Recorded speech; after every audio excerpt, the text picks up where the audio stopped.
Hello viewers, welcome to our channel. నేను చరణ్ పరిమి. కొత్త government వచ్చిన దగ్గర నుంచి ఏపీలో ప్రతిపక్షానికి మూడినట్టయింది. ఒక్కొక్కరుగా నాయకులు కావచ్చు, ప్రభుత్వానికి సహకరించిన అధికారులు కావచ్చు, అనేక మంది అరెస్ట్ అవుతూ ఉన్నారు. అనేక మంది మీద కేసులు నమోదవుతూ ఉన్నాయి. సో గత కొద్ది రోజుల క్రితం కూడా కొంతమంది నాయకుల మీద, మాజీ ఎమ్మెల్యేల మీద, ఎంపీల మీద కేసులు నమోదవుతూ వచ్చాయి. ఇప్పుడు చూసుకుంటే ఆంధ్రప్రదేశ్ మాజీ CID chief IPS Sunil Kumar మీద కేసు నమోదైంది. ఇప్పుడు ఆయన సిఐడిగా ఎంతో పేరు తెచ్చుకున్న వ్యక్తి, ఆయన మీద కేసు నమోదవడం చూసుకుంటే దాని వెనక కారణాలు కూడా రాజకీయ కారణాలే కనిపిస్తున్నాయి. ఇదేమీ వేరే తరహాదేమి కాదు.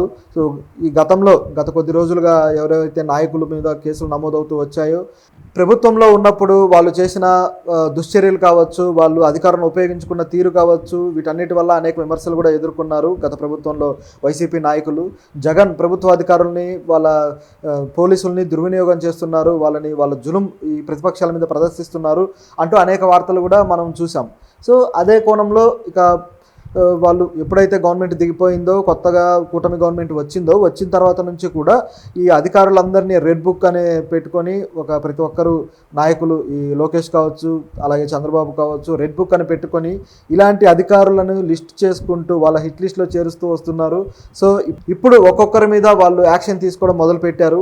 ఆ విధంగా ఆ యాక్షన్లో భాగంగా ఈ కేసు నమోదైనట్టుగా కనిపిస్తుంది. ఎందుకంటే ఈ కేసు పెట్టిన వ్యక్తి, కేసు పెట్టిన తీరు, ఇవన్నీ గమనిస్తే అలా అనిపిస్తుంది. అసలు ఈ సునీల్ కుమార్ మీద ఎందుకు ఇలా కేసు నమోదైందని చూస్తే, ఆయన 2021లో ఆయన సిఐడి చీఫ్గా ఉన్నప్పుడు ఆయన ఆధ్వర్యంలో 2021లో నరసాపురం ఎంపీగా ఉన్న రఘురామకృష్ణంరాజుని కొన్ని విద్వేష వ్యాఖ్యలు చేశారని, అలాగే ప్రజల్ని తప్పుదారి పట్టించే వ్యాఖ్యలు చేశారని, శాంతి భద్రతలకు భంగం కలిగించేలా ఆయన మాట్లాడారంటూ ఆయన మీద కొన్ని కేసులు పెట్టి ఆయన అరెస్ట్ చేయడం జరిగింది.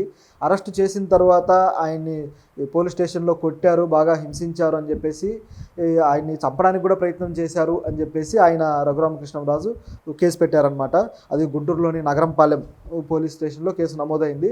సో దీన్ని బట్టి చూస్తే ఆయనని వాళ్ళు హింసించడాన్ని దృష్టిలో పెట్టుకొని ప్రస్తుతం గవర్నమెంట్ కూడా, ఇప్పుడు ఆయన టీడీపీ ఎమ్మెల్యేగా ఉన్నారు. సో ప్రస్తుతం గవర్నమెంట్ వాళ్ళదే కాబట్టి ఆయన తన అధికారాలను ఉపయోగించుకొని వీళ్ళని ఈ కేసులో పెట్టడం జరిగింది. ఈ కేసులో సునీల్ కుమార్తో పాటు మరికొంతమంది కూడా ఉన్నారు. ఆ వ్యక్తులు ఎవరంటే ఐపీఎస్ సీతారామాంజనేయులు, విజయపాల్, సూపరింటెండెంట్, వీళ్ళంతా ఉన్నారనమాట. సో వీళ్ళందరి మీద యాక్షన్ తీసుకోవాలని చెప్పేసి ఆయన కేసు పెట్టడం జరిగింది. సో ఇక కేసు మీద దర్యాప్తు జరుగుతుంది. సో ఖచ్చితంగా వీళ్ళ మీద యాక్షన్ తీసుకునే అవకాశం కూడా ఉంది. ఎందుకంటే ఇలాంటి కేసులు ఎదుర్కోవాల్సి వస్తుంది అనే భయంతో జగన్కి బాగా సపోర్ట్ చేసిన నాయకులు, ఈ ప్రభుత్వ అధికారులు ఎవరైతే ఉన్నారో వాళ్ళు ఎప్పుడైతే కూటమి ప్రభుత్వం వచ్చిందో ఆ వచ్చినప్పటి నుంచి కూడా వాళ్ళు రాజీనామాలు చేస్తూ వచ్చారు. సో అలా రాజీనామా చేసిన వాళ్ళు కూడా చూస్తే ఏపీపీఎస్సీ చైర్మన్ గౌతమ్ సవాంగ్, అలాగే ఐపీఎస్ అధికారి ప్రవీణ్ ప్రకాష్, అట్లాగే assembly secretary general Ramacharyulu. So వీళ్ళంతా రాజీనామాలు చేశారనమాట.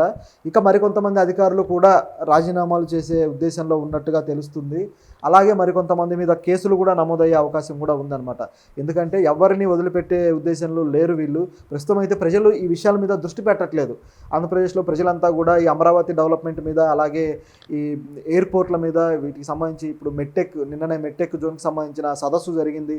వీటి మీద ఇవన్నీ పత్రికల్లో మెయిన్ వార్తలుగా వస్తూ ఉన్నాయి. సో ప్రజలంతా వీటి మీద దృష్టి పెట్టారనమాట. సో ఈ విషయాలన్నీ తప్పిపోతున్నాయి, అంటే సైడ్గా వెళ్ళిపోతున్నాయి అనమాట. ఎవరో పట్టించుకోకుండా వాళ్ళ ఐసైట్ నుంచి తప్పిపోతున్నాయి. ఒకవేళ ప్రజలు దృష్టి పెడితే మాత్రం ఇవన్నీ వివాదాలుగా మారే అవకాశం కూడా లేకపోలేదు. ఎందుకంటే ఇవి కక్షపూరితంగా పెట్టే వాటిలా కనబడుతున్నాయి. మరి వీళ్ళు తప్పు చేయలేదా? గత నాయకుల సమక్షంలో వీళ్ళు, ఈ ప్రభుత్వ అధికారులు వాళ్ళకి తొత్తుల్లాగా, వాళ్ళకి చెంచాల్లాగా పనిచేయలేదా అంటే అది కూడా నిజమే. ఎందుకంటే ఈ ప్రభుత్వం అనే కాదు, ఇప్పుడు వచ్చిన ప్రభుత్వంలో కూడా అధికారులు అలాగే పనిచేస్తారు. వాళ్ళకు కావాల్సిన నాయకులని, వాళ్ళకి కావాల్సిన అధికారులని కోరి ప్రభుత్వ అధికారులు నియమించుకుంటారు. ప్రభుత్వ నాయకులు, ఎమ్మెల్యేలు కావచ్చు, మంత్రులు కావచ్చు. సో వాళ్ళు నియమించుకున్న ప్రకారం వాళ్ళు పనిచేస్తారనమాట. సో కోరి తెచ్చుకున్నప్పుడు వాళ్ళ ఆధ్వర్యంలో వాళ్ళ ఇష్ట ప్రకారం పనిచేయాల్సిన పరిస్థితి ఉంటుంది. కాబట్టి ఆ అధికారులు తెలిసే అధికార దుర్వినియోగం చేయడం మొదలు పెడతారు. ఐఏఎస్లు కావచ్చు, ఐపీఎస్లు కావచ్చు, వీళ్ళంతా కూడా. అంటే అందరూ కాదు, కొద్దిమంది. ఇప్పుడు ఎవరైతే వాళ్ళు స్వలాభాలకి లేదా వాళ్ళ ప్రలోభాలకి లొంగుతారో వాళ్ళు చేసే పనులు అనమాట. ఇట్లా లొంగితే జరిగేదే ప్రజాస్వామ్యంలో కలిగే నష్టం. సో ఇట్లా అధికారులకు లొంగి ఎవరైతే ఉన్నారో అధికారులు, వాళ్ళ మీద ఇప్పుడు కేసులు నమోదవుతూ వస్తున్నాయి. గతంలో కూడా చూసాము. వైఎస్ఆర్ గవర్నమెంట్లో ఉన్నప్పుడు కూడా కొంతమంది ఐఏఎస్లు, ఐపీఎస్లు చేసిన అక్రమాలకి వాళ్ళు కేసులు నమోదవడము. అలాగే గతంలో చంద్రబాబు ప్రభుత్వంలో ఆయన చేసిన యాక్టివిటీస్లో ఎవరైతే అధికారులు పాల్గొన్నారో వాళ్ళ మీద కూడా కేసులు నమోదవడం మనం చూసాం. ఇది కూడా ఆ కోవలోకి చెందిందే. అయితే సునీల్ కుమార్ ఇప్పుడు పూర్తిగా ఆ కేసులో ఇరుక్కొని ఏమన్నా శిక్షలు ఎదుర్కోవాల్సి ఉంటుందా అంటే చెప్పలేము. అది జరగచ్చు కూడా. ఎందుకంటే వీళ్ళకు ఇప్పుడు రాజకీయ పరంగా ప్రతిపక్షం గట్టిగా లేదు కాబట్టి, వీళ్ళకు రాజకీయపరమైన ఒక బలమైన బ్యాక్గ్రౌండ్ ఇప్పుడు వాళ్ళకు లేదు కాబట్టి వాళ్ళు శిక్షలు ఎదుర్కొనే అవకాశం కూడా ఉంది. నిజానికి సునీల్ కుమార్ గతంలో కూడా ఇప్పుడు జగన్ ప్రభుత్వంలో ఆయన కొన్ని వ్యాఖ్యలు చేసి అప్పుడే ఆయన విమర్శలు ఎదుర్కొన్నారు. సో ఆ విమర్శలతో పాటు ఇప్పుడు ఆయన మీద కేసు నమోదైంది. నిజానికి ఆయన మంచి రచయిత. ఆయన పర్సనల్గా ఆయన లైఫ్ చూసుకుంటే చాలా మంచి రచయిత, ఒక దళితవాదం మీద చాలా అద్భుతమైన కథలు రాసిన వ్యక్తి. చాలామంది స్ఫూర్తి కూడా కలిగించారు. ఒక దళిత యువకులు ఇట్లా ఐపీఎస్లు కావాలి అనే యాంగిల్లో అంతే ఏదో ఒక స్పిరిట్ తోటి ఎంతో గొప్పగా ఆయన మొదట్లో పనిచేసి ఒక స్ఫూర్తిని నింపారు. ఆయన కథల్లో కూడా ఆ స్ఫూర్తి కనిపిస్తూ ఉంటుంది. సో ఇట్లా ఆయన ఒక మంచి సాహిత్యవేత్తగా కూడా ఆయన మంచి పేరు తెచ్చుకున్న వ్యక్తి. కానీ ఎప్పుడైతే ఈ సిఐడి చీఫ్ బాధ్యతలు తీసుకున్నారో ఒక్కసారిగా ఆయన రూట్ కానీ ఆయన ఆలోచన విధానం కానీ చాలా డిఫరెంట్గా కనపడింది, ఇంతకు ముందు ఉన్నదానికి ఇప్పుడు ఉన్నదానికి కూడా. సో ఆ డిఫరెన్స్ అనేది ఆయన ఎవరైతే ఆయన అనుసరిస్తారో, ఆయన అనుచరులు, అనుయాయులు ఎవరైతే ఉన్నారో, ఆయన ఇన్స్పిరేషన్గా తీసుకునే వాళ్ళకు కూడా అది ఇబ్బందికరంగానే అనిపించింది. సో ఇలా ప్రభుత్వాలకి మనం కొమ్ము కాస్తూ పోతే, ఒక మంచి పొజిషన్ వచ్చినప్పుడు, మంచి అధికారిగా మనం నిలబడ్డప్పుడు కొమ్ము కాస్తే మాత్రం ఖచ్చితంగా అది స్ఫూర్తినివ్వదు మన తర్వాతి జనరేషన్స్కి కూడా. సో ఇలా ఒక నెగిటివ్ మార్కింగ్ ఈరోజు వేసుకున్నట్టయింది. ఒకవేళ శిక్ష పడితే మరింతగా ఆయన నెగిటివ్గా కనిపించే అవకాశం కూడా లేకపోలేదు.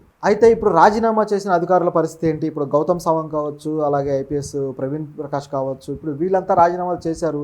మరి వీళ్ళ మీద కేసులు పరిస్థితి ఏంటి అని చూసుకుంటే అవి కూడా జరగచ్చు, కేసులు పెట్టచ్చు అనే వాదన కూడా వినిపిస్తుంది. ఎందుకంటే ఎవరిని ఉపేక్షించే పరిస్థితిలో టీడీపీ లేదనమాట ఇప్పుడు.